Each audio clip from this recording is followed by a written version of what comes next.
que nos hacen a los alumnos de cuarto y de sexto para saber cómo andamos de aprendizajes, y los maestros revisan y las fallas que tenemos ellos los ponen en marcha para ayudarnos a tener un mejor aprendizaje.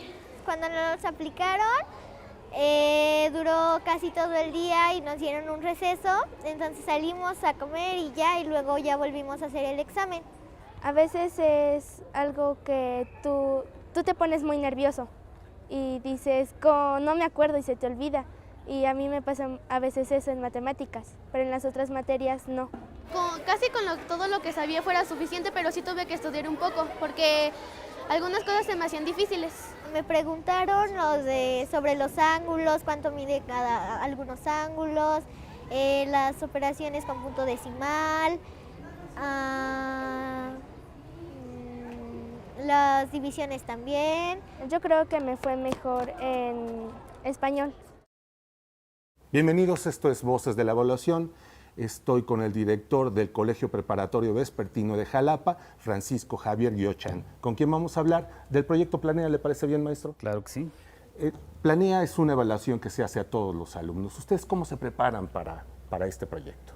Bueno, generalmente cuando nos mandan la cercanía de las fechas de planeación, lo hacemos siempre en dos eventos. Uno es antes de que envíen las fechas durante el mes de noviembre, diciembre, y el otro, que es ya el preexamen, es en los meses de febrero, porque las pruebas son en abril más o menos tentativamente. Pero durante todo el semestre estamos utilizando reactivos parecidos a los de Planea. Es decir, es una valoración continua que las academias han fortalecido y que, bueno, han dado resultados que no digamos que son maravillosos, pero sí nos han mantenido en una constante en los últimos años. ¿Los alumnos lo toman como algo necesario, como algo natural? No, esa es una lucha continua, porque para el estudiante, en este caso en nuestro colegio, sí lo toman como algo personal, porque la pertinencia que nosotros generamos para el colegio. Si nosotros siempre estamos así manifestando al muchacho lo que es pertenecer a esta escuela, la tradición que tiene, y bueno, eso como que nos da ciertas opciones pero hablemos de un 80%, hay un 20% que la verdad, como saben que no son valorativas, no son de puntos, y con esta nueva modalidad que todo va a ser puntitis, entonces pues dicen, no nos interesa, y contestan al azar. ¿Les sirve a ustedes las respuestas, los resultados, les sirven a ustedes como profesores, como escuela? Claro que sí, o sea, sí son parámetros de medición, porque nosotros, o al menos su servidor, siempre está tratando de llevar un seguimiento y tratar de que en las juntas académicas esto florezca. Es más, yo hago evaluaciones a los profesores a través de la Universidad Veracruzana, en donde son los estudiantes los que manifiestan qué cosa está pasando en el aula y lo relacionamos con los resultados de Planea. Entonces eso nos da una visión de trabajo un poquito más académica. Y bueno, los resultados, vuelvo a insistir, siempre no han sido sobresalientes, pero sí están dentro de ciertos parámetros de valoración. ¿Qué se hace con esos resultados no sobresalientes? ¿Se buscan áreas de oportunidad? ¿Cómo se trabaja después de que esos resultados? Yo quisiera manifestar, bueno, en el caso de Planea, generalmente se evalúa a los estudiantes de quinto sexto, de grado terminal. Las evaluaciones son en abril, y yo le llamo el semestre de la muerte para los estudiantes de sexto, porque están, en primer lugar, con el examen de Planea, pero más que nada están con un ingreso a la universidad, que son las evaluaciones son en mayo, y en algunas escuelas del Distrito de México, la UNAM, el POLI, generalmente comienzan en abril una parte, y luego en junio, etcétera, u otras universidades del país en otras fechas. Entonces ya van con la carga, porque hoy se da un fenómeno en el colegio de muchos estudiantes que se van a estudiar fuera. En el semestre que pasó fueron 28 estudiantes que se fueron a estudiar a otras universidades, y 2 en la Fuerza Aérea. Entonces, ese es el límite que hay, si ya tienen una presión psicológica. La segunda presión, que como todo estudiante salir del colegio, pues es la fiesta de graduación, entonces andan metidos en lo que es toda la preparación de ese evento, la prefiesta, y luego los exámenes parciales. Entonces, sí es un semestre muy curioso, porque el estudiante tiene que hacer magia para poder sacar todo lo que porque además nuestro índice de reprobación en sexto semestre es nulo. Entonces sí están preocupados en el hecho de salir. Supongo que esa misma preocupación se reproduce en los docentes, porque supongo que entonces también tienen que calificar más examen, también tienen que estar preparando. Es que es un trabajo integrado. Yo creo que esta novedad de los cuerpos colegiados, yo la vengo trabajando desde que era coordinador en el colegio hace aproximadamente 14 años. Con el director que estaba en turno hicimos algunas modificaciones de trabajo de academias. Cuando fui subdirector y comenzó yo estoy metido en la reforma desde 2004, entonces fuimos incorporando algunas cosas que nos han servido mucho para mejorar el servicio educativo. Pero más que nada atender a aquellas situaciones en donde el estudiante tiene complicaciones académicas. Afortunadamente nosotros tenemos una gran ventaja en el colegio. Una de ellas es que no tenemos alumnos irregulares, o sea, no hay ni repetidores, todos son regulares. Segundo, en los últimos años la institución, a pesar de ser vespertina, ha tenido una gran demanda.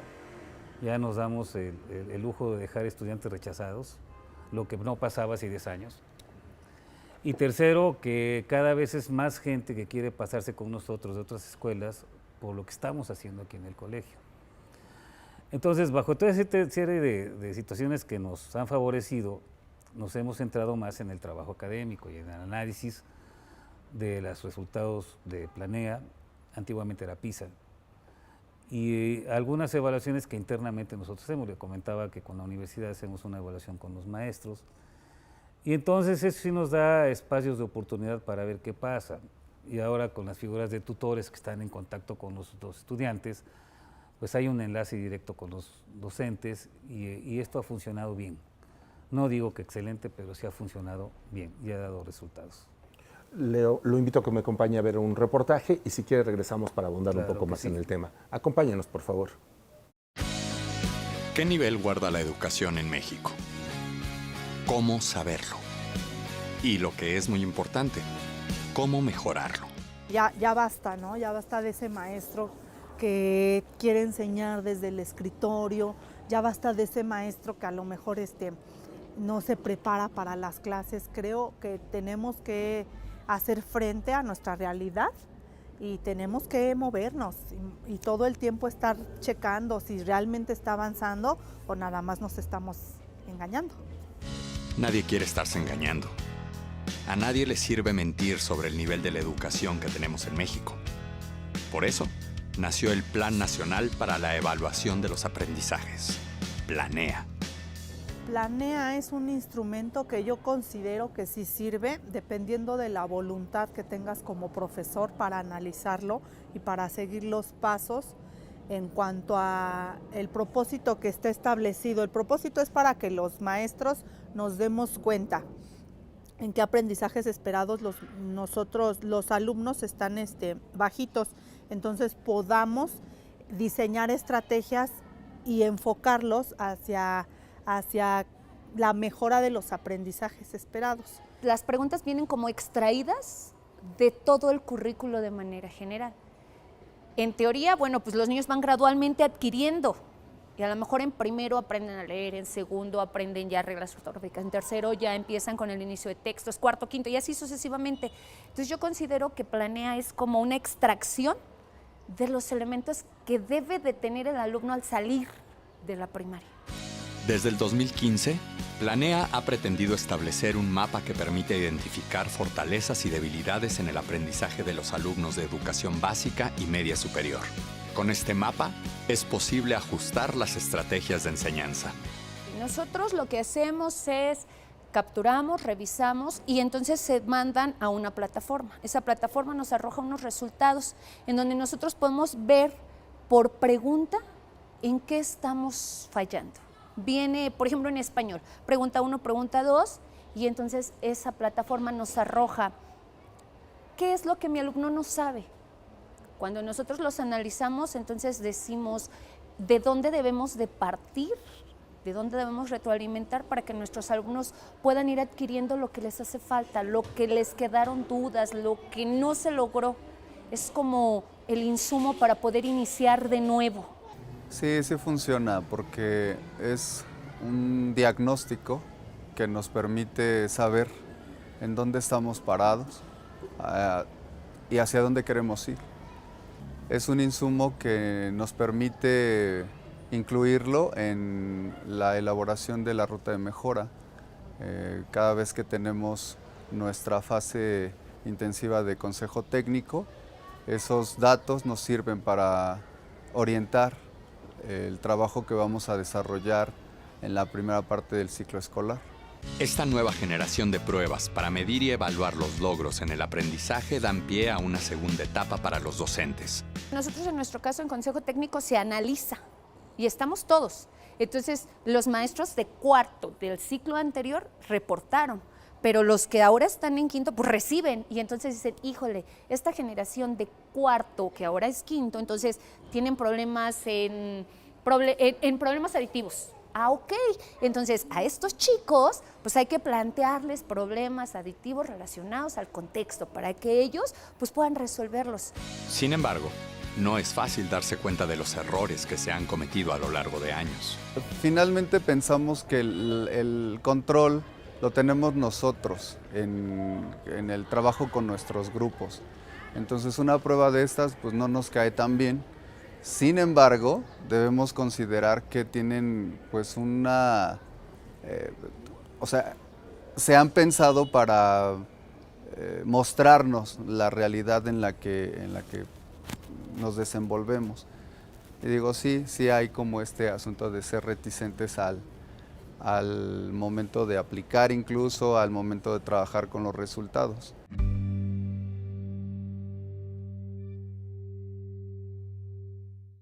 Yo creo que las harían no de manera anual. Yo pensaría que las pruebas fueran de manera continua. Es decir, una prueba cada mes con unos cuantos reactivos e ir sacando información continua de lo que está pasando.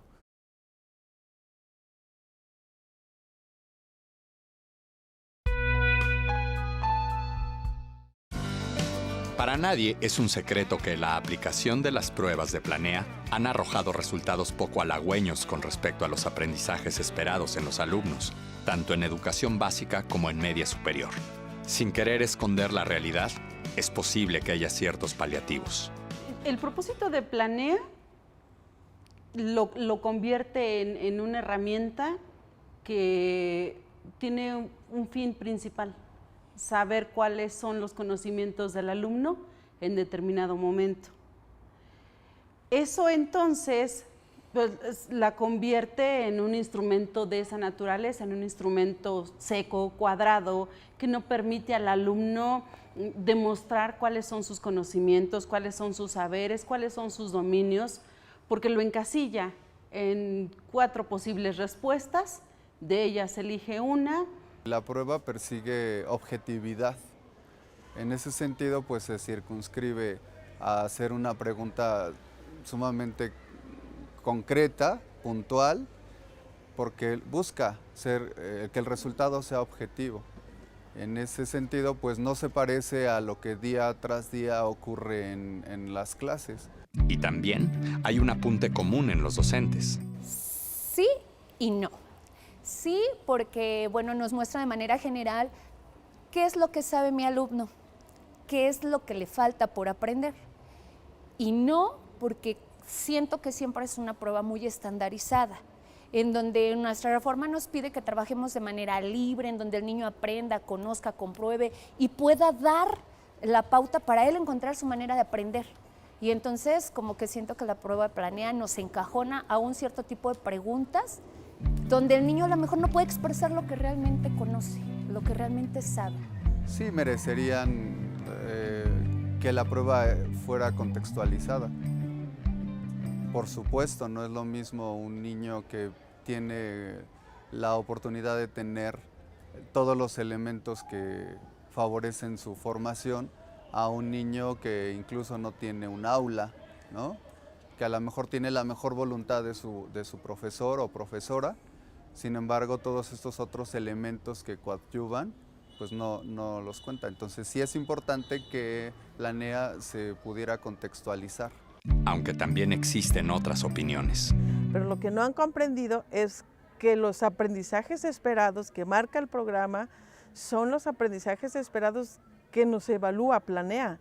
No podemos decir que se deben de llegar al contexto como tal, lo que decían que tienen que regionalizar, no es cierto.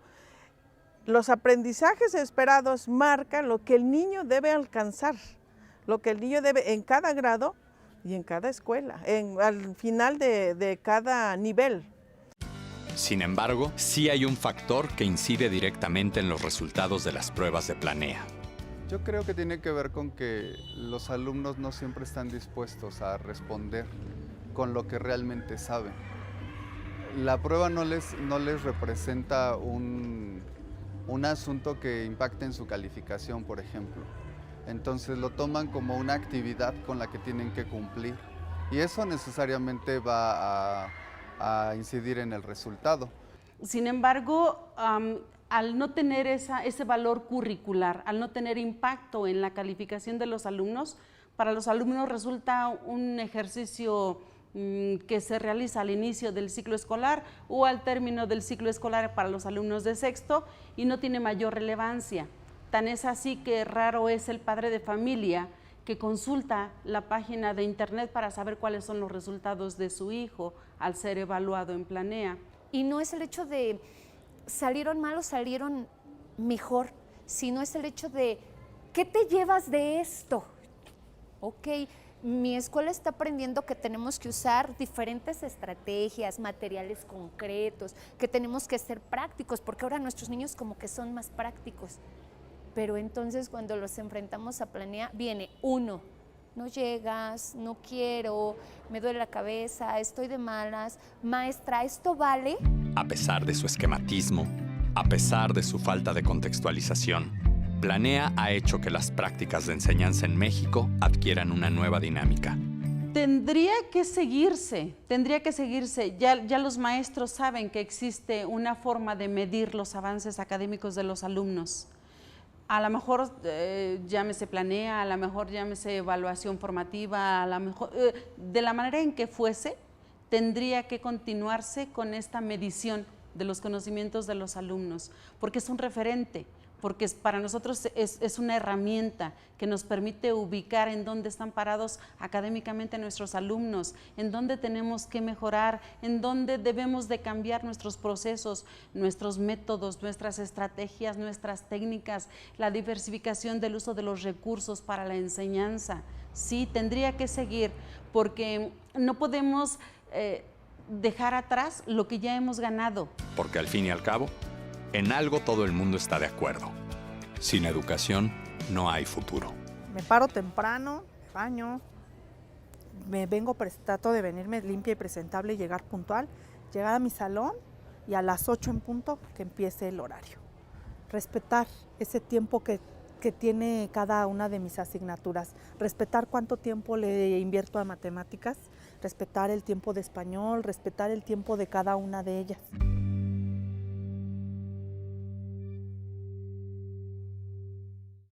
Regresamos a Voces de la Evaluación. Estábamos hablando de Planea, estábamos hablando de cómo se utilizan, digamos, los resultados. Pero dígame, ¿por qué tiene este gran prestigio esta preparatoria? Me decía que los alumnos siempre son, que no hay reprobados, etc. En primera, yo creo que es la historia del colegio. Se funda en 1843 y la funda Antonio M. de Rivera. En 1900 se hace este edificio, lo hace el gobernador de esa, y era una escuela más que nada de corte humanista, que traía una gran influencia religiosa, porque antiguamente era un convento esta zona. Entonces, mucha de la obra pictórica que ya conocerán del Paraninfo proviene de ese. Pero más que nada es que era la única escuela de Jalapa, la primera escuela nacional de preparatoria que se hace en el país. Entonces, pues toda la gente venía a estudiar aquí. Y ha salido una playa de gente que ha trascendido a nivel político, a nivel intelectual, a nivel científico, a nivel de música, de todas las artes. Entonces, propios compañeros de aquí generan publicaciones. tenemos un compañero maestro de los que es de los decanos del colegio, que ya tiene como cerca de 15 publicaciones en literatura. Nuestra base de maestros en la actualidad tiene pues, un alto porcentaje de maestros con doctorado y con maestría. Pero más que nada es que los exalumnos que han salido retroalimentan a sus hijos a que ingresen a la prepa. Entonces, esa es una de las ventajas que tiene el colegio por lo que es el propio colegio en su espíritu. Aunado a esto, pues la posición de la escuela, que está en el mero centro, donde todos los servicios de transporte están abiertos a cualquier momento. Y por otro lado, la practicidad de movilidad que tiene. Entonces, eso es lo que hace atractivo el colegio. Déjeme regresar a la prueba de la que hablábamos, el hecho de que muchos de los maestros estén tan preparados, tengan maestría, algunos tengan doctorado, supongo que influye en los resultados que tienen estos chicos. Por supuesto. A la vez se da un fenómeno muy interesante, porque en los análisis se abre más el debate y la crítica. Es decir, dan los puntos de vista, a veces se puede coincidir o no se puede coincidir y hay que buscar puntos medios. Pero generalmente mi política educativa es yo no me meto en lecciones de los profesores. Yo tengo un coordinador académico y tengo un jefe del departamento académico y ellos son los que hacen todo el trabajo de la academia. Yo únicamente superviso lo que están desarrollando y entonces incorporo algunas ideas mías para llevarlas a las aulas. Pero aquí el trabajo es autónomo, esta es una de las características de la escuela. El director no tengo que a veces hacer algunas direcciones en cuestión de las políticas educativas que se establecen a través del gobierno, ¿no? Pero en general el trabajo es propio de los maestros, ¿no?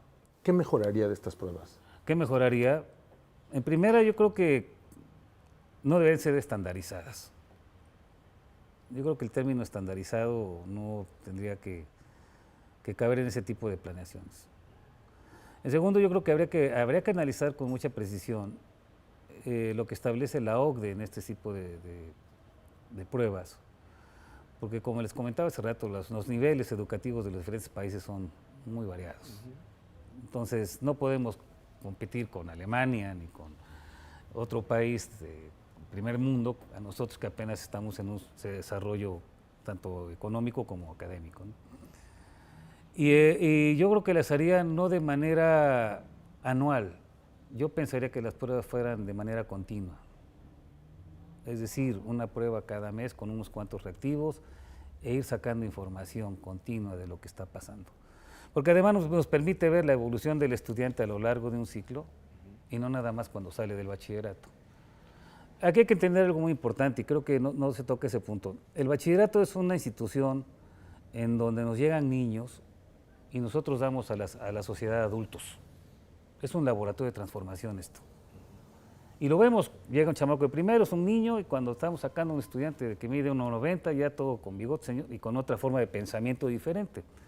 ¿Qué pasa en esa evolución? Y eso sería interesante que las pruebas lo investigaran, porque podría dar elementos que incluso, vuelvo a regresar a los programas, los podrían reorientar hacia una realidad de nuestra juventud mexicana.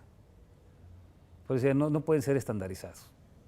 Yo creo que se tendrían que adecuar a las necesidades quizá regionales, quizá estatales, pero sí tiene ciertas características propias de cada zona donde se aplique. Y hacerlas de manera muy continua. Y hacerlas desde primero. Creo que sería básico, ¿no? No hasta el final. No hasta el final, porque entonces podríamos tener una evolución del joven durante 3 años y daría resultados más tangibles, más manipulables para la toma de decisiones en los trabajos en el campo académico que puedan ser más precisos y al final llegar a la eficiencia que se solicita. Yo creo que los jóvenes, estoy convencido que los jóvenes están ávidos de conocimiento, están ávidos por aprender. Pero vuelvo a insistir, hay que reeducar la educación, hay que reorientar la educación y volver, quizá no en el 100% a sus orígenes de los años 50, 60, pero sí retomar algunos aspectos que manifestaba Freinet y que manifestaban varios pensadores de la educación en los años 50, John Dewey, hay que retomarlas en esta actualidad. y abarcarla, traerlas con la nueva formación, con la tecnología, con lo que hay de punta y crear algo. Y ahí es donde entra la creatividad. Y creo que los profesores estarían muy dispuestos de jugar con esa creatividad y llevarla a las aulas. Muchas gracias por la entrevista, maestro. Estamos en Voces de la Evaluación. Acompáñenos en nuestra siguiente emisión.